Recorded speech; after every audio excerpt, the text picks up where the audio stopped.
Topic पे। और आज का टॉपिक हम लोग देखेंगे, बड़ा ही प्यारा सा और सुंदर सा टॉपिक है मेरे दोस्तों। तो इस टॉपिक को पढ़ने के लिए थोड़ा सा प्रीवियस नॉलेज होना चाहिए। वो प्रीवियस नॉलेज क्या हो सकता है, ठीक है। हम लोगों ने आज का टॉपिक जो चूज किया है, मैं उस टॉपिक के बारे में पहले बता दूंगा। टॉपिक आज का जो है, ओके, इट इज इलेक्ट्रिसिटी।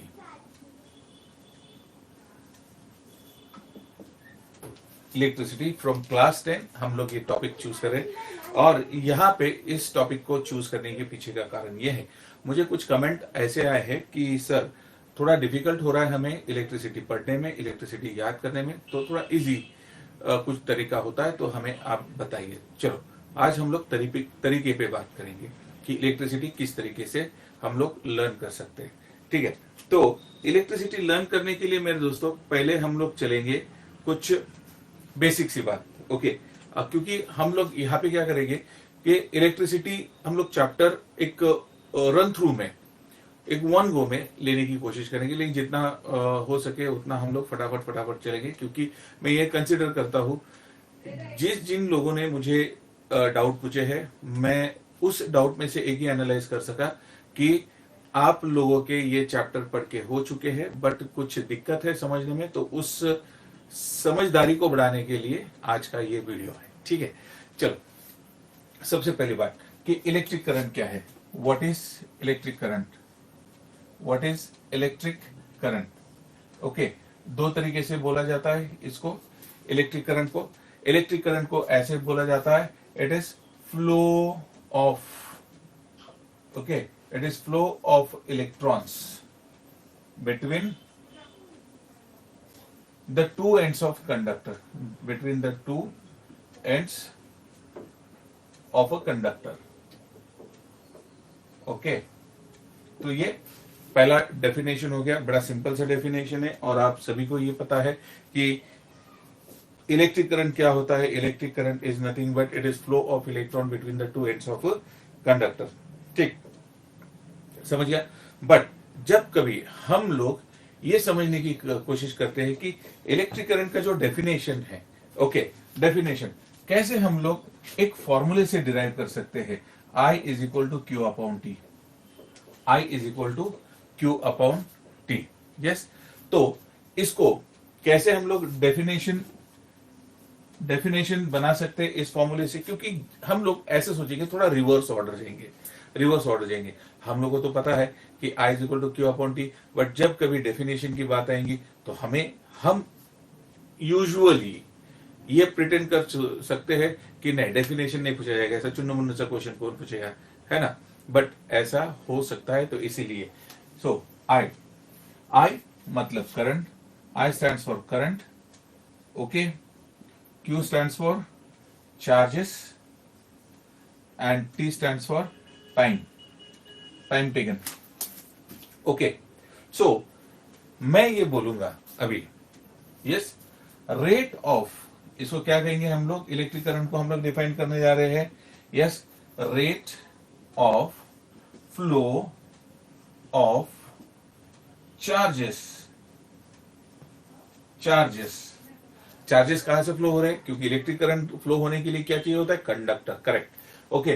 तो rate of flow of charges किस में से जाएंगे, conductor, yes, charges through a conductor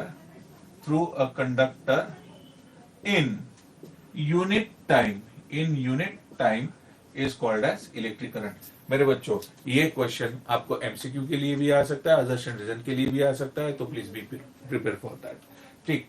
तो ये तो नॉमिनल सा डेफिनेशन हो गया। क्या डेफिनेशन है, the rate of flow of charges through a conductor in unit time is called as electric current, ठीक है।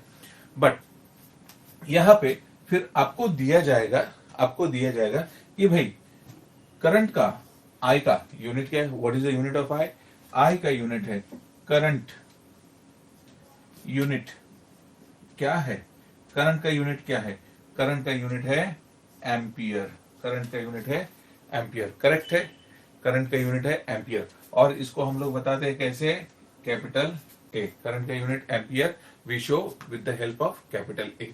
ठीक है, चलो तो फिर एक एम्पियर को हम लोग कैसे डिफाइन करेंगे, एक एम्पियर को कैसे डिफाइन करेंगे? तो इसके लिए हम लोग वापस से एक बार रिवर्स ले लेते हैं।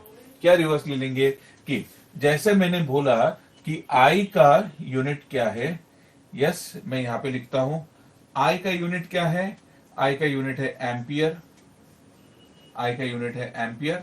ओके, क्यू का यूनिट क्या है, क्यू का यूनिट है coulomb, coulomb that is charge.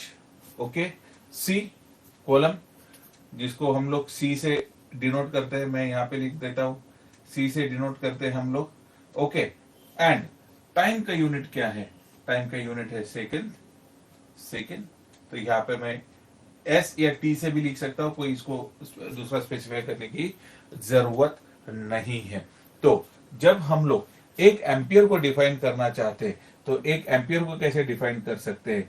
1 ampere current can be defined as 1 ampere current can be defined as when 1 coulomb of charge flowing through a conductor in 1 second, in 1 second, this the amount of current is called as 1 ampere current। एक ampere current क्या है? जब एक kolam charge conductor से flow हो रहा है in unit time, एक सेकेंड में, तब उस करंट को हम लोग 1 एम्पियर करंट ऐसे बोलेंगे। Okay, we will call it as 1 ampere current. ठीक है, चलो इतना हो गया, इतना हो गया, समझ गए? यस। चलो तो अभी 1 एम्पियर करंट के बाद में हम लोग ये देखेंगे कि इस करंट को कैसे मेजर करेंगे, how we can measure this current, how we can measure this current. One see the current can be measured with an apparatus called as ammeter। Ammeter से ये करंट को मेजर किया जाता है, एंड एमीटर हमेशा किस में कनेक्ट किया जाता है? It is connected in a series combination, it is connected in the series combination. जिस किसी भाई बहनों को या दोस्तों को, सहेलियों को, माताओं को, पिताओं को लगता होगा कि एमीटर को हम लोग पैरेलल में कनेक्ट कर सकते हैं, प्लीज मैं रिक्वेस्ट करूंगा कि आप लोग अपनी आइडियाज करेक्ट कर लो, क्योंकि एमीटर कभी भी पैरेलल में कनेक्ट नहीं होगा, वो होगा तो बस सीरीज में कनेक्ट होगा। किसी भी कंपोनेंट से आपको करंट कितना कैलकुलेट होता है वो अगर फाइंड आउट करना है तो आपको क्या करना पड़ेगा? आपको एमीटर को सीरीज में कनेक्ट करना पड़ेगा, अब तब जाके एमीटर में करंट मेजर होगा, अदरवाइज नहीं होगा। ठीक, चलो यहां पे चीज आ गई। अब करंट के बारे में दो चीजें बताई जाती है। जैसे पहले मैंने डेफिनेशन लिया, पहला डेफिनेशन क्या था? Okay, it is flow of electrons is called as electric current, is called as electric current। okay, flow of electron is called as electric current। और इलेक्ट्रॉन्स का चार्ज कितना है? निगेटिव। इलेक्ट्रॉन का charge कितना है? Negative. तो यहाँ पे दो चीजें बताई गई है। एक क्या बताई गई है? Conventional flow of electric current, conventional flow of electric current. पहला conventional flow of electric current, और दूसरा बताया गया है फ्लो ऑफ इलेक्ट्रॉन्स, इलेक्ट्रॉन्स कैसे फ्लो होते हैं सर्किट में से, वो बताए गए हैं। Okay, how does this electrons flow through a circuit, that is shown, and also what is the conventional flow of electric current. Okay, तो इसके लिए क्या करूंगा मेरे भाइयों, मेरे दोस्तों, मेरे बहनों, माताओं, पिताओं, दादा दादियों, और कुछ समझ लो। तो यहां पे देखो मैंने क्या कर दिया, ये कंडक्टर है, मैं एक रेजिस्टर लिखता बताता हूं। ओके, वैसे बताने की भी जरूरत नहीं है, but just for sake of understanding, okay, ये सारी चीजें हम लोग अभी देखेंगे कि इन कंपोनेंट को क्या बोला जाता है, but still I am trying to show here, मैं यहाँ पे एक बताने की कोशिश कर रहा हूं कि अगर ये एक इलेक्ट्रिक सर्किट है, चलो रेजिस्टर ना निकालते हुए थोड़ा सा ट्रेडिशनल जो हम लोग हमेशा डायग्राम निकालते हैं ना, वो वाला टूटे दिल वाला डायग्राम, ठीक है। ये है positive end of battery, negative end of a battery, this is key and this is bulb, this is bulb, okay. क्या बताया गया है? The flow of electron, flow of electron, देखिए याद रखना मेरे दोस्तों, फ्लो ऑफ इलेक्ट्रॉन क्या बताया गया है हम लोग के लिए? Flow of electron, electrons always flows from negative terminal to the positive terminal of the battery. Flow of electron ऐसा बताया गया है, कैसा? From negative terminal to the positive terminal of the battery, okay. whereas flow of electric current I is shown from positive terminal to the negative terminal में I arrows पे, black arrows पे I कराओ, that means it is the electric current, flowing electric current from positive terminal to the negative terminal of the battery, okay। दो चीजें हैं, बहुत सारे contradiction है इस पे अभी तक, क्योंकि देखिए अभी मैं ये बता दूंगा तो और ज्यादा कंफ्यूजन ना बढ़ाते हुए मैं यहाँ पे चुप्पी रहना ही पसंद करूंगा, क्योंकि conventional flow of electric current ये कोई साइंटिफिकली प्रूवन नहीं है। कन्वेंशनल कहा जाता है, कन्वेंशनल का मतलब जो ट्रेडिशनल बाबा आदम के जमाने से हम लोग आज तक जो जिसको कहते हैं कि current flows from positive terminal to the negative terminal, अरे बाबा जरा इलेक्ट्रॉन्स को भी देखो। जब हम लोग बोलते हैं flow of electrons between the ends of a conductor, तो इलेक्ट्रॉन का चार्ज क्या है? नेगेटिव, तो वो फ्लो हो रहा है नेगेटिव टू पॉजिटिव। तो किस चीज को इलेक्ट्रिक करंट कहना चाहिए वो आप लोग सोच लो, वह जितना सिलेबस में दिया है उस अनुसार चलो, ठीक है। जो सही है मैं बताते चलूंगा, बट सिलेबस इतना हमारा स्टीफ है, गलत चीजों को भी आगे ढकेलते चल रहा है और सही चीजों को बता नहीं रहा है, लेकिन मैं आपका सर बिल्कुल बताऊंगा, ठीक। चलो यहाँ पे हो गया फ्लो ऑफ इलेक्ट्रॉन के बारे में, वो हम लोग इलेक्ट्रिक करंट कहते हैं। Conventional flow of electric current positive to negative and flow of electron is negative to positive. समझा? आगे चले? यस बिल्कुल, चले हम लोग आगे, ओके। अभी हम लोग थोड़ी दूसरी बात पे बात करेंगे, क्या है? इलेक्ट्रिक करंट के बाद में हमारा आता है सबसे मजेदार वाला टॉपिक, वो है पोटेंशियल डिफरेंस। बहुत सारे लोग को यही नहीं समझता है कि सर ये पोटेंशियल डिफरेंस क्या है। Yes, potential, it is potential difference. बहुत इतने अनगिनत लोग हैं अपने पास में मेरे दोस्तों जिनको अभी तक ये नहीं समझता है कि पोटेंशियल डिफरेंस क्या है। Okay, what is a potential difference? ठीक है, तो हम लोग को ये कहा जाता है difference in the potential between the two ends of a conductor. ठीक है, difference in the potential between the two ends of a conductor, इसको कहा जाता है पोटेंशियल डिफरेंस। टेक्स्ट बुक की भाषा बोल रहा हूं मैं, ठीक है, फिर में मेरा चलता रहेगा। ठीक है, चलो क्या है difference in potential between the to ends of a conductor is called as potential difference। कितना सिंपल है भाई, कितना सिंपल है। टेक्स्ट बुक ने बता दिया हमें कि कहां पे डिफरेंस है। डिफरेंस इन बिटवीन कहां पे है? In potential between the two ends of a conductor, दो कंडक्टर पॉइंट के बीच में जो डिफरेंस आ रहा है, स्ट्रेंथ का मतलब, पोटेंशियल का मतलब है ताकत, पावर। ओके, ताकत। तो दो पोटेंशियल, दो पॉइंट्स के बीच में, सपोज ये है मेरा एक सर्किट, ओके, ये है मेरा पॉइंट ए एंड ये है मेरा पॉइंट बी। इन दो पॉइंट में, या कभी कभी टेक्स्ट बुक में ऐसा ही बताया जाता है point A and point B.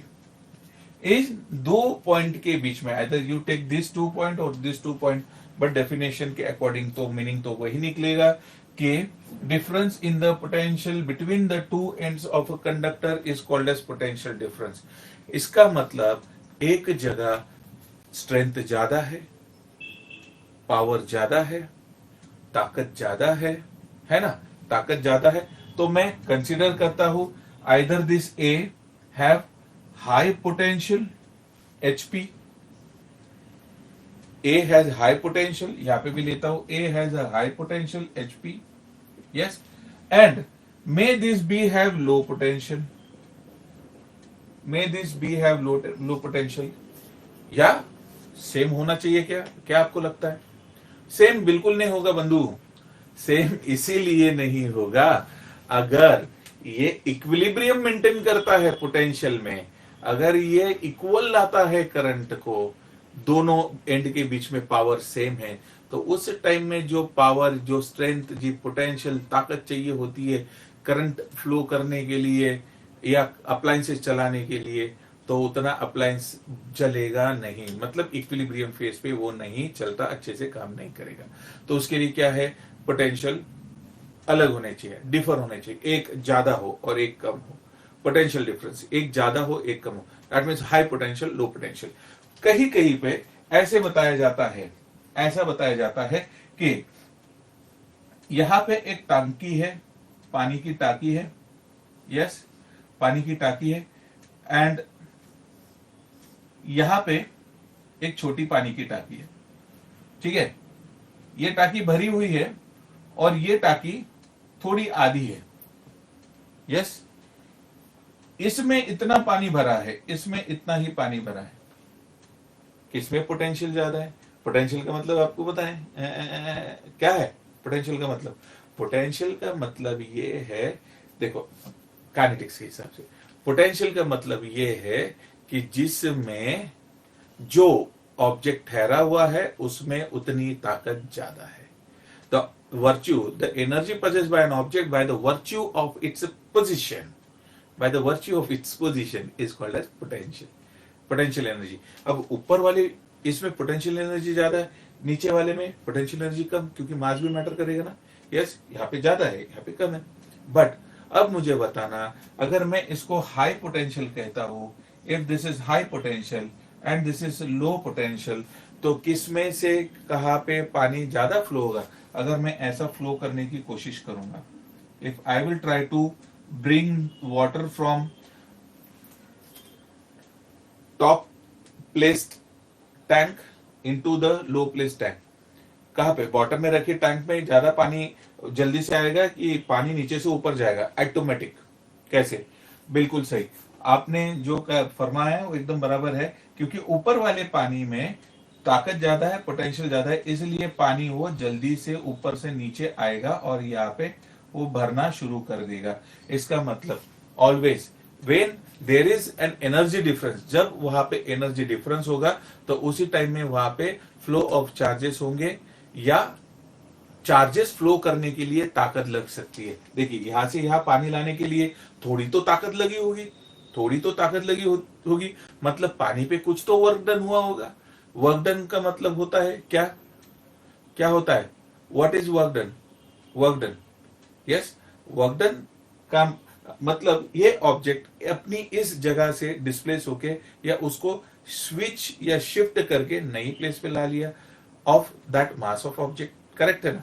तो वैसे ही जब पोटेंशियल डिफरेंस होता है, मैंने इसको हाई पोटेंशियल इसलिए दिया क्योंकि समझ लो ये इसमें अभी ताकत ज्यादा है, ताकत ज्यादा है। अब ये क्या कर रहा है? ताकत इस इलेक्ट्रॉन या चार्जेस को, चार्जेस मैं क्या कर दूंगा, इलेक्ट्रॉन की जगह अभी यहां पे लेता हूं चार्जेस, चार्जेस को अपनी इस एंड से लेकर, ए एंड से लेकर बी एंड तक लाने के लिए कुछ तो वर्क डन कर रहा है। It is performing some work, yes, it is performing some work, okay, for what? To bring the charges to the next end from point A to point B. The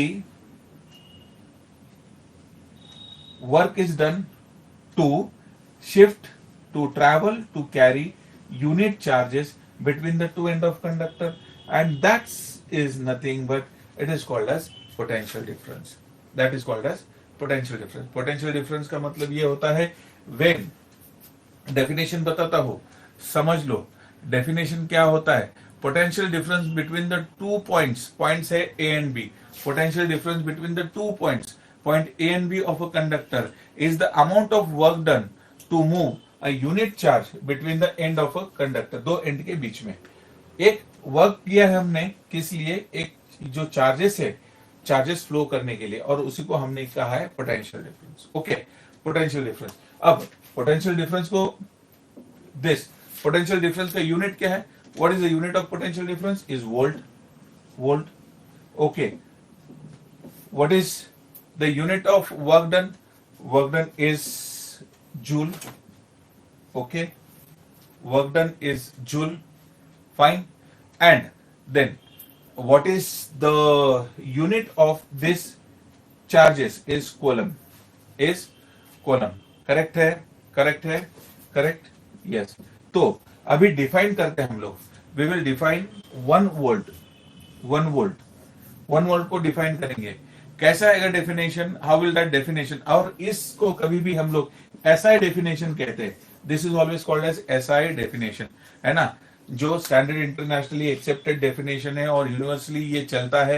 ये अपने पृथ्वी पे तो भी अभी तक चल रहा है ना।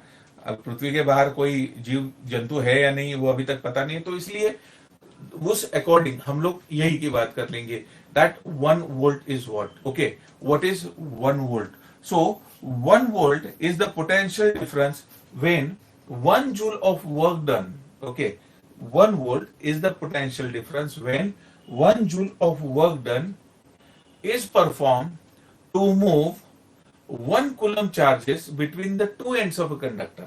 क्या है, 1 volt potential difference is the amount of work done, amount of work done of 1 joule is performed to move 1 coulomb charge between the two ends of a conductor is called as 1 volt। Correct है, yes, समझा। तो इस तरीके से अगर हमें volt find out करना है, we have to find out volt और we have to find out potential difference between the end of a conductor. So this PD is measure with the help of a device that is called as voltameter, voltameter, voltameter और voltmeter. Okay, yes, voltmeter or voltmeter that you can, हाँ, voltmeter, ठीक है। Potential difference is measure with the help of voltmeter, and voltmeter की एक खासियत है क्या, कि ये हमेशा पैरेलल में लगाया जाता है। जिस किसी डिवाइस का पोटेंशियल डिफरेंस आपको मेजर करना है, फाइंड करना है, कैलकुलेट करना है, तो उसके लिए पैरेलल में आपका वोल्टमीटर लगाया जाता है, and then only the potential difference across that particular device can be calculated. समझे, यस, यस, समझा, समझा, कोई डाउट है, क्वेरी है, फटाफट फटाफट बोला करो, फटाफट फटाफट बोला करो, यस, क्योंकि हमें बहुत कुछ लेना है अभी। यस, इलेक्ट्रिक सर्किट बहुत इजी सा टॉपिक है, बहुत इजी टॉपिक है, और इलेक्ट्रिक सर्किट हम लोग क्या करेंगे, सीरीज पैरेलल जब हम लोग लेंगे उस टाइम में इसको शुरू करेंगे, ठीक है। अब मेरे दोस्तों अगला टॉपिक और बहुत ही मजेदार है, और इस पे ही बच्चों को थोड़ा सा टेंशन आता है, टेंशन। ओके, क्या है, ओहम्स लॉ, ओहम्स लॉ क्या है, ओहम्स लॉ। अब ओहम्स लॉ को देखते हैं, चलो, ओहम्स लॉ, ओहम्स लॉ, ठीक, Ohm's, OHMS law, Ohm's law. Ohm's बोलते ही एक गाना याद आता है, ओहम दम सोनिया रे, ऐसा कुछ।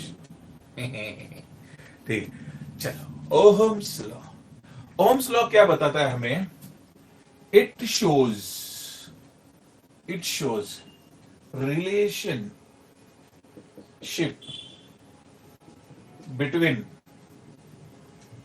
बिटवीन किस में, between potential difference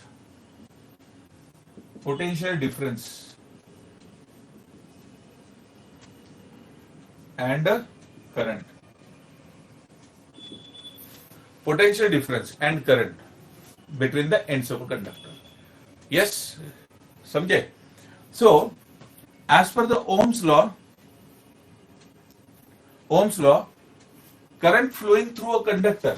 अब ऐसा है, as per the Ohm's law, current flowing through a conductor is directly proportional to the potential difference across the ends of the conductor.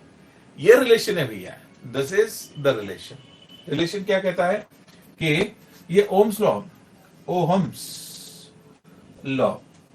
कह रहा है current flowing through a conductor is directly proportional to the potential difference connected across the two ends of a conductor.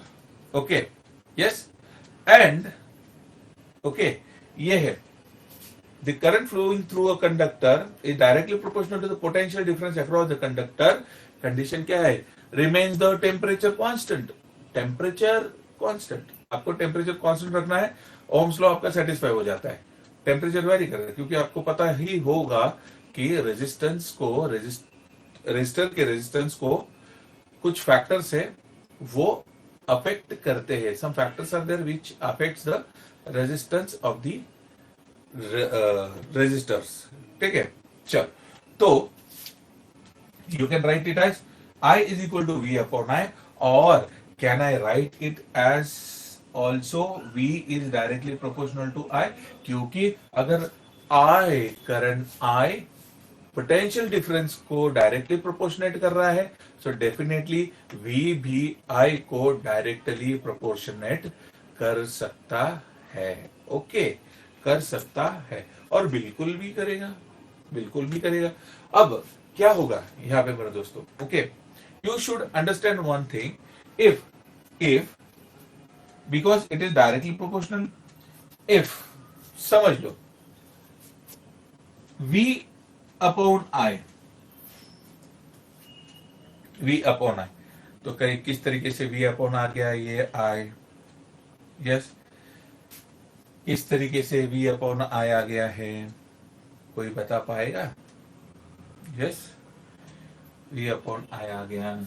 देखो, अगर इसको थोड़ा मैं elaborate करता हूं, ठीक है, R is a constant of, ये I is a proportionality constant, ये प्रोपोर्शनैलिटी कांस्टेंट है for resistance. R is a proportionality constant for a resistance. Okay, so therefore what is going to happen here? Okay, V upon I is nothing but R. Okay, R is equal to V upon I, and this is equation for the Ohm's law, और यही है हमारा equation for Ohm's law के लिए. ठीक, R is equal to V upon I. और मेरे बच्चों, अकल के दुश्मनों, सभी सुन लो, देख लो. इस पे क्वेश्चन आपको एमसीक्यू पे आता है, इस पे ही क्वेश्चन आपको मे बी असर्शन रीजन के लिए आ सकता है, इस पे ही आपको 2 मार्क का आ सकता है, इस पे ही आपको 3 मार्क का आ सकता है, इस पे ही आपको 5 मार्क का भी आ सकता है, इस पे ही आपको 4 मार्क का भी आ सकता है. तो ये समझ लेना ये टॉपिक कितना important, how much this topic is important. बहुत इंपॉर्टेंट है boss, this topic is very important. Light मत ले लो, लाइट में हल्के में मत लो भैया, हल्के में मत लो. आपके बहुत सारे मार्क्स ये एक लौते टॉपिक पे डिपेंड है, and that you have to take it very very very very seriously. I would say very seriously आपने इस टॉपिक को लेना चाहिए. Okay, that you should take this topic very seriously. ठीक है, देन अब क्या करेंगे हम लोग? यहाँ पे तो हम लोग वेरिफिकेशन ऑफ ओम्स लॉ नहीं करेंगे क्योंकि वेरिफिकेशन हमें प्रैक्टिकल्स के लिए आते हैं. तो यहाँ पे डायरेक्टली हम लोग क्या करेंगे, अभी रेजिस्टेंस के बारे में सोचना शुरू करेंगे, क्योंकि अभी ये बात आती है आपके इंटरेस्टिंग वाले टॉपिक के बाद में. और इंटरेस्टिंग वाला टॉपिक है आपका resistors in series and resistor in parallel. उसके पहले कुछ बातें इसकी बाकी है, जैसे R is equal to V upon I. R is universal proportionality constant for the resistance, and this unit for unit of resistance is ohm.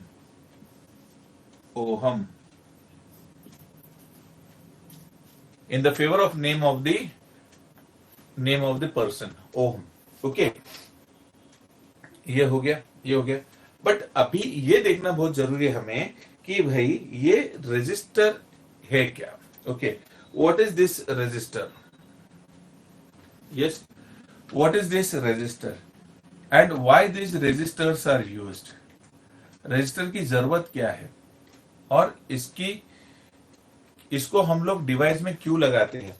Why should we write और should we use this resistors in the device. ठीक है, अब नाम के अनुसार कुछ चीजें हैं, कुछ चीजें दी गई है. यस, देखेंगे हम लोग, बिल्कुल देखेंगे हम लोग कि रेजिस्टर या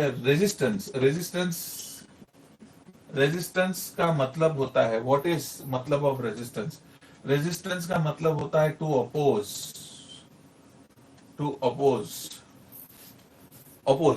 किसको अपोज कर रहे हैं.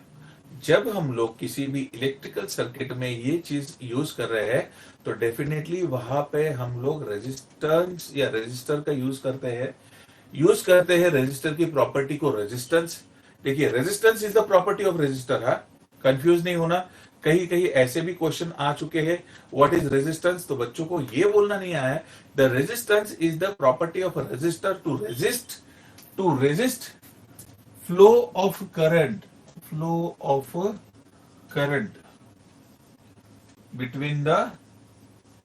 between the two ends of a conductor.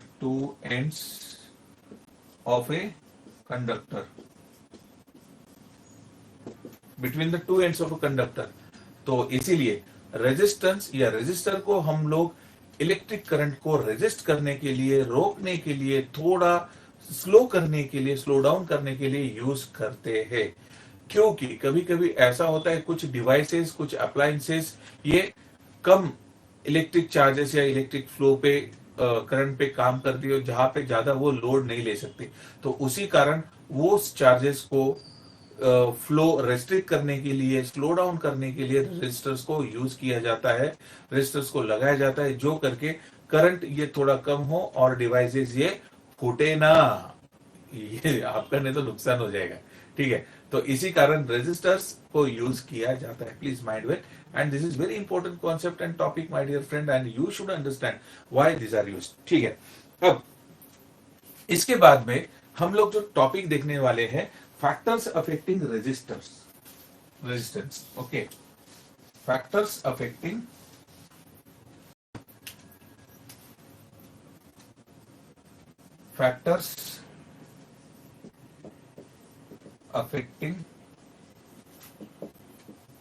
resistance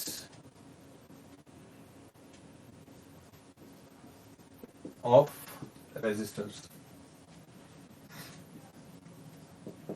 factor कौन कौन से अफेक्ट करते हैं, पता है हम लोग को. यस, पहला है लेंथ, दूसरा है एरिया ऑफ क्रॉस सेक्शन. लिखो, पहला है लेंथ, दूसरा है एरिया ऑफ क्रॉस सेक्शन.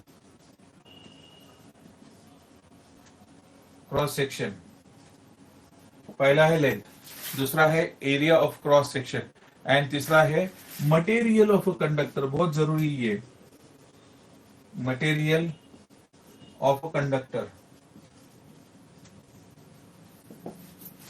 पहला है लेंथ, दूसरा है एरिया ऑफ क्रॉस सेक्शन, तीसरा है material of conductor.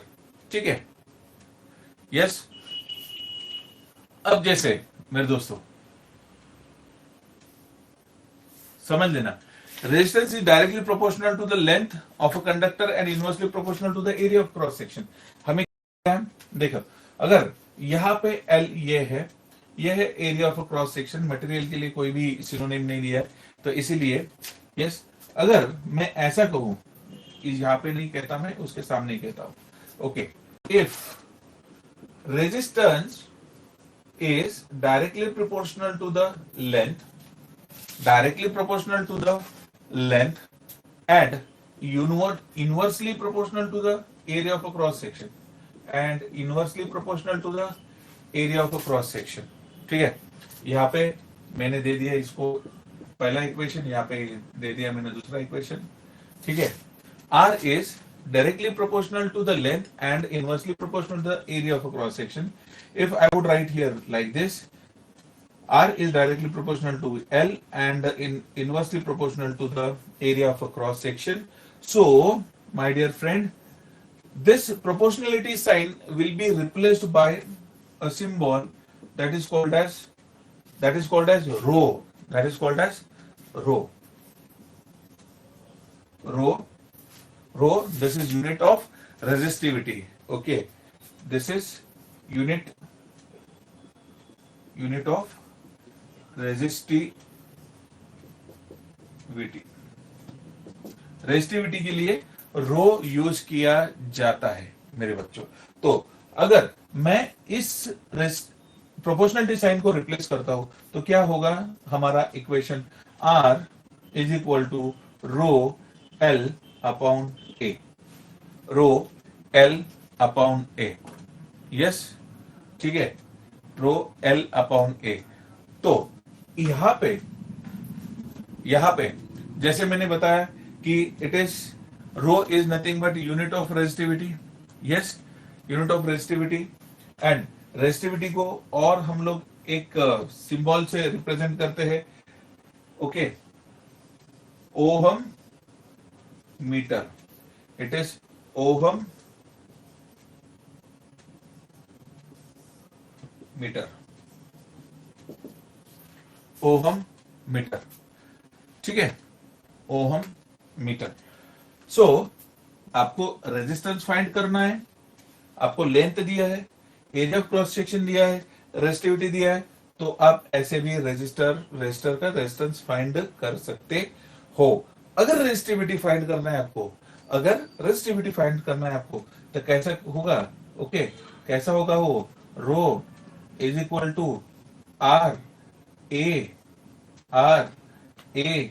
Divided by L, R A divided by L. ये बन गया आपका रेजिस्टिविटी का फॉर्मूला।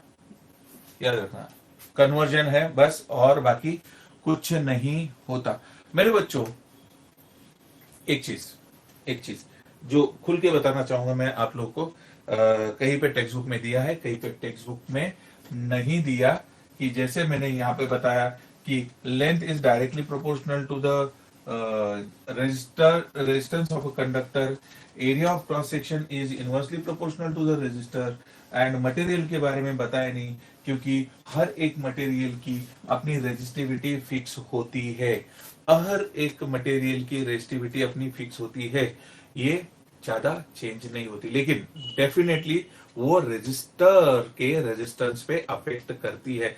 रेजिस्टिविटी सेम होती है, रेजिस्टिविटी चेंज नहीं होती, बस याद रखना। हाँ, ये चीज याद रखना।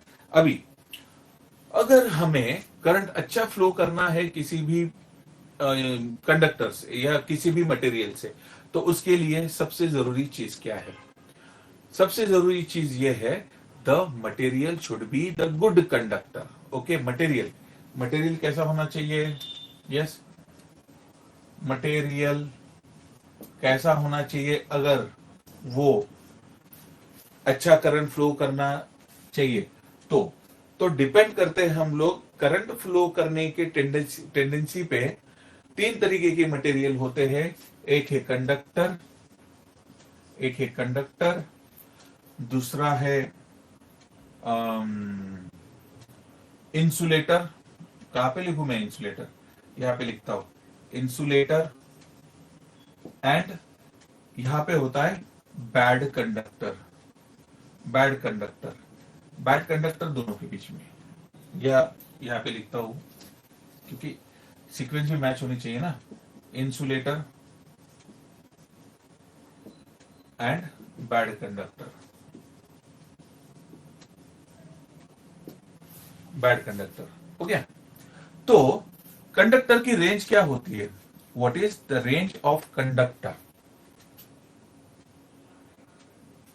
यस, तो रेजिस्टिविटी होती है किसी भी सब्सटेंस की जिसकी लो रेजिस्टिविटी होती है। Okay, which has material which has low resistivity. अब कंडीशन कैसा होता है?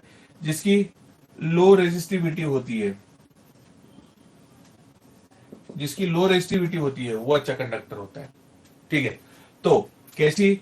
10⁻⁻6 ओम मीटर टू 10⁻⁻8 ओम मीटर, ये लो रेजिस्टिविटी है। यस, ये लो रेजिस्टिविटी है। एंड इस रेजिस्टिविटी पे क्या होता है? इस रेजिस्टिविटी पे हम देख सकते हैं कि कंडक्टर एंड इंसुलेटर ये चलते हैं। Okay, this runs on the conductor और कंडक्टिविटी। जैसे अब देखो, कंडक्टर मुझे अच्छा बनाना है तो उसकी रेजिस्टिविटी लो होनी चाहिए। रेंज कैसी है? 10⁻⁻8 टू 10⁻⁻6, 10⁻⁻8 टू 10⁻⁻6। ओके, और उसी जगह इंसुलेटर मैं लेता हूं। इंसुलेटर, ठीक है, इंसुलेटर में क्या होता है? थोड़ी रेजिस्टिविटी इससे ज्यादा होती है, मतलब इतनी कम नहीं होती है। तो उसका रेंज कैसा होता है? It range comes in the range. Yes, इसकी रेजिस्टिविटी की रेंज है 10⁻12 ohm metre to 10⁻17 ohm metre. 10⁻17 ohm metre. फिर अभी आप ये समझ लो कि रेजिस्टिविटी ऑफ इंसुलेटर ये लाइज इन बिटवीन कंडक्टर, ये इंसुलेटर नहीं है, इन बिटवीन नहीं होती है। इसकी रेंज जो होती है, range over the range of insulator.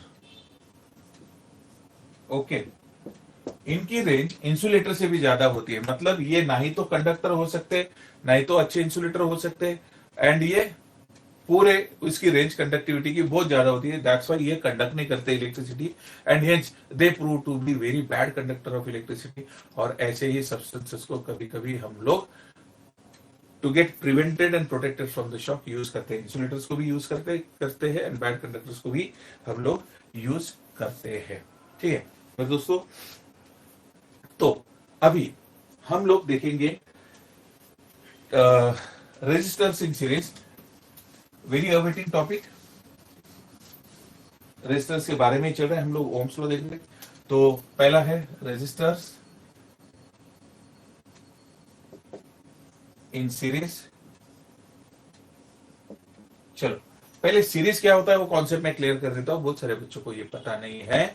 Series का मतलब होता है any electrical component is connected one after the other called as the connection in series. कोई भी कंपोनेंट, इलेक्ट्रिसिटी से बात कर रहा हूं इसीलिए, नहीं तो सीरीज हम लोग जनरली भी बोल देते हैं। ओके, जैसे कोई वेब सीरीज है, मतलब एपिसोड से वन आफ्टर द अदर, है ना, वन बिलो द अदर नहीं होती, वन आफ्टर द अदर। कोई भी सीक्वेंस है वन आफ्टर द अदर होता है, रैंडम नहीं होता है। तो सीरीज का मतलब होता है वन आफ्टर द अदर। तो इलेक्ट्रिकल कंपोनेंट, खास करके रेजिस्टर, जब हम लोग एक के बाद एक कनेक्ट करते हैं तो उसको हम लोग बोलते हैं रेजिस्टर्स इन सीरीज कॉम्बिनेशन। जैसे अभी मेरे दोस्तों, ये एक रेजिस्टर है, this is one resistor, this is second resistor, this is third resistor. Okay, how are they connected? Isn't it one after the other? है ना, एक के बाद में एक। तो इसी को हमने कहा है रेजिस्टर इन सीरीज कॉम्बिनेशन, जहां पे मेरा पहला रेजिस्टर है R1, मेरा दूसरा रेजिस्टर है R2, तीसरा रेजिस्टर है R3। Okay fine. अब जैसे मैंने आपको प्रॉमिस किया था कि हम लोग इलेक्ट्रिक सर्किट की प्रैक्टिस करेंगे, तो यहाँ पे हम लोग प्रैक्टिस करते हैं। तो मेरे दोस्तों ये देखो कि यहाँ पे मैं लगा रहा हूं पोटेंशियल डिफरेंस, पोटेंशियल डिफरेंस। अब मुझे बताना, ये जो मैंने छोटी बड़ी लाइनें यहाँ पे खींची है, ये क्या है? What should I call it as? This is called as battery. ये है बैटरी। ओके, क्यों बैटरी कहना चाहिए? When one cell connected one after the other, correct? When one or more cell are connected in a group or one after the other, called as a battery. तो मैंने battery बना दी है, 3 sales connect किए, correct है। बड़ा डंडा positive, छोटा डंडा नेगेटिव, तो बड़ा डंडा पॉजिटिव, छोटा डंडा नेगेटिव बन गया बैटरी। अब यहाँ पे मैं क्या कर रहा हूं, यहाँ पे एक स्विच लगा रहा हूं। I am connecting here one switch, correct है, स्विच। सो ये बन गया पॉजिटिव, सॉरी ये बन गया आपका स्विच। तो मैं यहाँ पे लिखता हूं के का मतलब है, के का मतलब है की, ठीक। और उसी के साथ साथ मेरे दोस्तों मैं क्या करता हूं, यहाँ पे एक डिवाइस लगा रहा हूं। पहचानो ये डिवाइस क्या है? यस, पहचानो ये डिवाइस क्या है? This device is called as ammeter. ये डिवाइस का नाम है ammeter. This is called as ammeter. Ammeter क्या मेजर करती है? एमीटर मेजर करती है करंट। एमीटर मेजर करती है करंट। ओके फाइन, एमीटर लगा दिया, बैटरी लगा दी है, की लगा दिया, 3 रेजिस्टर लगा दिया, और एक जादू की झप्पी मैं आपको बोलता हूं मेरे दोस्तों, between the point A and B. अभी ये पॉइंट है भैया ए, ये पॉइंट है B. Between the point A and B मैं जानना चाहता हूं कि तीनों रेजिस्टर में से कितना पोटेंशियल डिफरेंस ये कैरी हो रहा है, या कितना पोटेंशियल डिफरेंस ये यूज कर रहे हैं। तो उसके लिए मैं क्या करूंगा, I will use a voltmeter. I will use a voltmeter to measure the potential difference across it. Okay, I will measure the voltmeter to measure the potential difference across the 3 resistors. तो कोई मुझे ये भी question कर सकते, क्या sir हम लोग किसी एक रेजिस्टर का रेजिस्टेंस नहीं फाइंड आउट कर सकते? सॉरी, वो तो कर ही सकते, पोटेंशियल डिफरेंस फाइंड आउट नहीं कर सकते क्या किसी एक रेजिस्टर का? तो मेरा आंसर होगा हाँ, किसी एक ही नहीं, हर एक का हम लोग अपना पोटेंशियल डिफरेंस फाइंड आउट कर सकते। कैसे? अगर मैं यहाँ पे इसको लगाया एक पोटेंशियल डिफरेंस, एक मीटर इसको भी लगाया, दूसरा वोल्ट मीटर इसको लगाया, तीसरा वोल्ट मीटर, ऐसे करते मैं हर एक का V1, V2, V3 ये फाइंड आउट कर सकता हूं। इसमें से हर रजिस्टर में से कितना पोटेंशियल डिफरेंस ये यूज कर रहा है, पास हो रहा है, तो वो हम लोग फाइंड आउट बिल्कुल कर सकते हैं। समझे मेरी बात? यस, बिल्कुल कंफ्यूजन वाली बात नहीं है। हम लोग किसी भी कंपोनेंट का जो भी यूज में है, जो पोटेंशियल डिफरेंस अक्रॉस कनेक्टेड है, उसमें कितना पोटेंशियल यूज हो रहा है वो बिल्कुल हम लोग फाइंड आउट कर सकते हैं। And also we can find out the amount of current is using by the component. ठीक है, अब देखो यहां पे सबसे जाहिर सी बात, अब ये जब रेजिस्टेंस इन सीरीज हम लोग देख रहे हैं तो कुछ चीजें हमको समझना बहुत जरूरी है। प्रॉपर्टीज देखो, रेजिस्टेंस इन सीरीज की प्रॉपर्टीज क्या होती है? इसमें current flowing through the resistor is always equal. Okay, so मैं लिखूंगा कि current in all resistor is same, क्योंकि दूसरा डेविएशन है ही नहीं ना, दूसरा डेविएशन है ही नहीं कहीं पे। अगर यहां से कुछ पोटेंशियल कैरी कर रहा है, करंट फॉर्म में निकल रहा है, तो करंट R1 में से भी उतना जाएगा, R2 में से भी उतना जाएगा, R3 में से भी उतना जाएगा, और सबका इक्विवेलेंट हमें मिलेगा एम्पियर में। यस, वही करंट निकलेगा। तो इसीलिए चाहे आपको क्वेश्चन ऐसा हो कि सभी रेजिस्टर्स ये क्या किए गए हैं, सीरीज में लगाए गए हैं, और आपको बताया गया कि R1 में से कितना करंट पास हो रहा हो वो फाइंड आउट करो, तो इंटेलिजेंट सा आपका मूव ये होना चाहिए, पहले आप ये पूरे सर्किट का करंट निकालेंगे और वही करंट आपका R1 का होगा, because current in series is unit और इट इज इक्वल। ओके, तो समझना बहुत जरूरी है। चलो दूसरा क्या है, अगर करंट सेम है तो क्या पोटेंशियल डिफरेंस सेम है, क्या पीडी सेम है? यस, दस पीडी इज सेम। तो यहां पे मैं बोलता हूं पीडी सेम नहीं होता। यस, पीडी सेम नहीं होता। पीडी, क्योंकि हर एक के वैल्यू के अकॉर्डिंग उसका PD consumption, potential difference consumption अलग होगा। तो इसीलिए हमको अगर पीडी निकालना है तो हम क्या बोलेंगे, total potential difference across, total potential difference across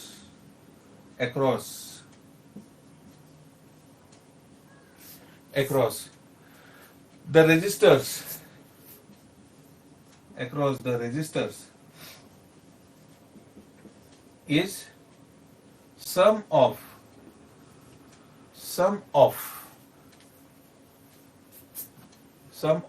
voltage,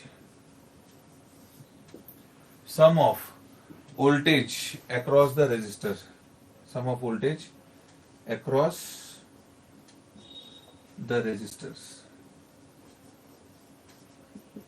sum of voltage across the resistors। तो कैसा होगा, V इक्विवेलेंट या V total is equal to, अगर मैंने क्या किया, R1 का V1 निकाला है तो V1, R2 का V2 निकाला है V2, R3 का V3 निकाला है।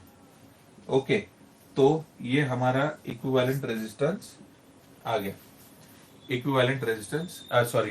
Equivalent potential difference across the circuit आ गया, क्योंकि तीन ही लिए ना मैंने।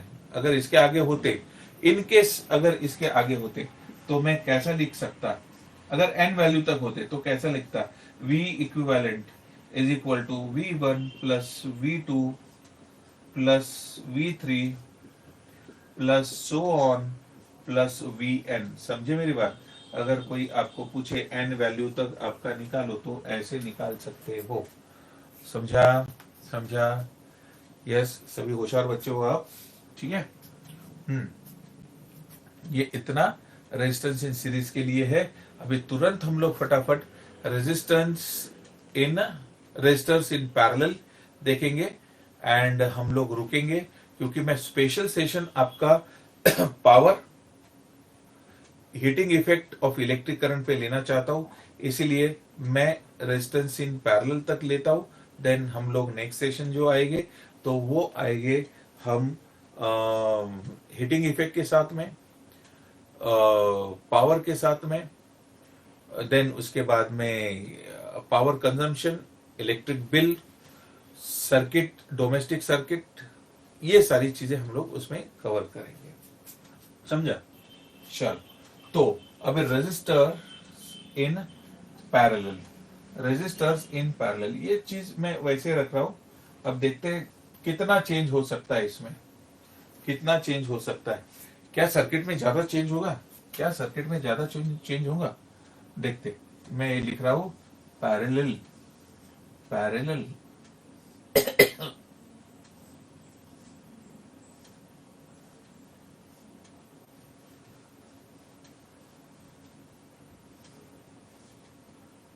और रजिस्टर निकालना बहुत इजी है मेरे दोस्तों।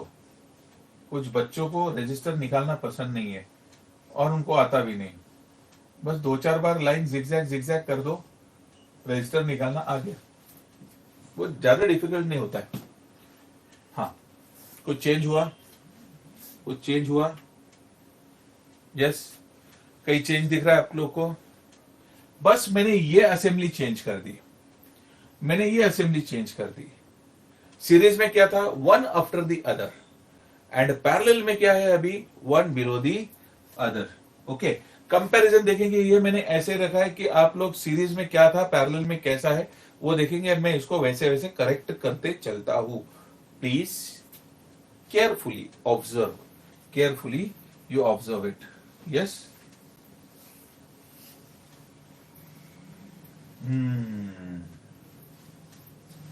चलो अब मैं इसको नोटेशन देता हूं, R1, R2, R3, R3। Okay,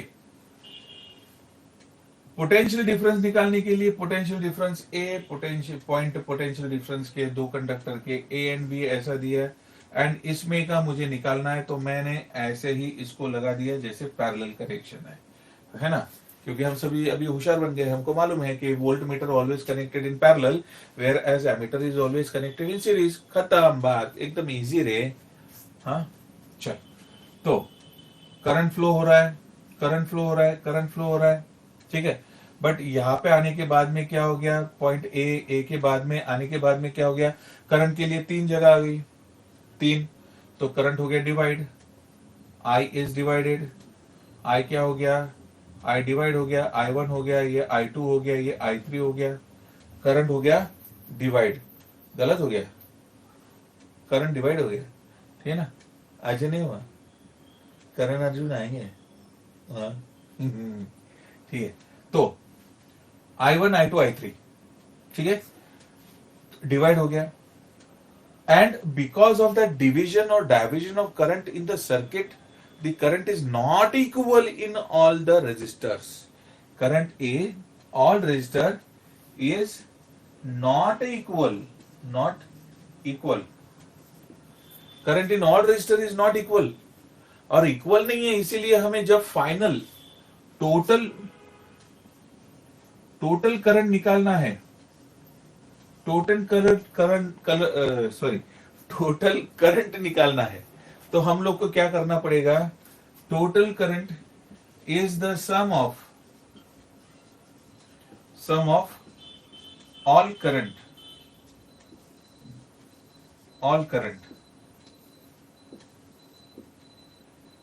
through the resistor, through the resistors,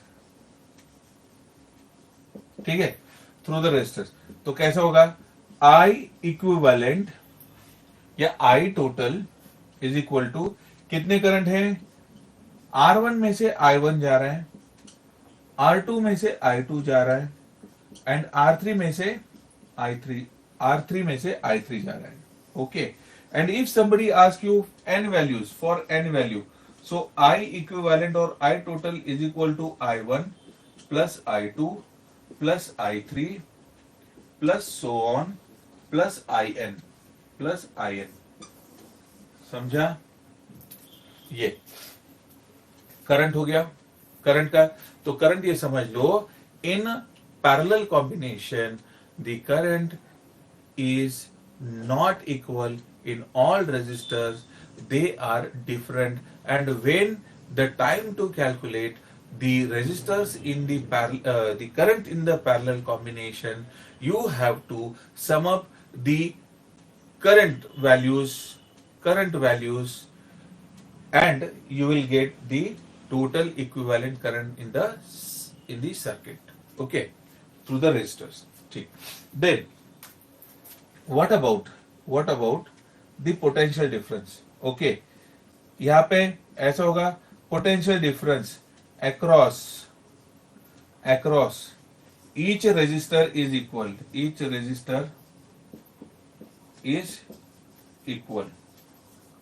क्योंकि सब लोग इक्वल पीडी यूज कर रहे हैं, इक्वल अमाउंट ऑफ पीडी उसमें से जा रहा है, तो इसीलिए उसमें से क्या हो रहा है, potential difference is equal at all the ends between the to and of a conductor.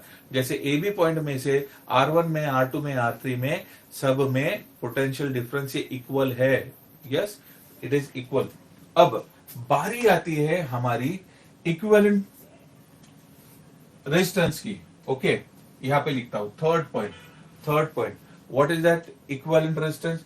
Equivalent resistance हमने जैसे सीरीज में क्या निकाला था, सीरीज RS, सीरीज में किया था R1 plus R2 plus R3, है ना, R1 plus R2 plus R3, ये सीरीज में किया था। और पैरेलल में क्या होगा, ये सभी एक दूसरे के नीचे ऊपर है, तो इसको 1/RP is equal to 1/R1 plus 1/R2 plus 1/R3। ये आ गया आपका equivalent resistance in parallel combination. Equivalent resistance in parallel combination. Actually इसके डेरिवेशंस अलग अलग है, दोनों के डेरिवेशंस अलग अलग है। ये मेरे वीडियोस में है, please check out the video and you will get the detail how this resistance in series has come and how this resistance in parallel have come. Okay, अगर कोई आपको बोले कि Rn वैल्यू तक दो, so you can write it as 1/Rp is equal to 1/R1 plus 1/R2 plus 1/R3 plus so on plus 1/Rn हो गया। कोई ज्यादा डिफिकल्ट नहीं होता है रे, पूछने वाला कैसा भी पूछ सकता है। इसीलिए you be prepare and I am there with you. आप सभी के साथ में मैं हूं, और जैसे मैंने कमिटमेंट किया था कि मैं इलेक्ट्रिसिटी ये टॉपिक को बहुत इजी और आसान तरीके से बताने की कोशिश करूंगा, एंड आई होप मैं अपने शब्द पे पूरा उतरा हूं।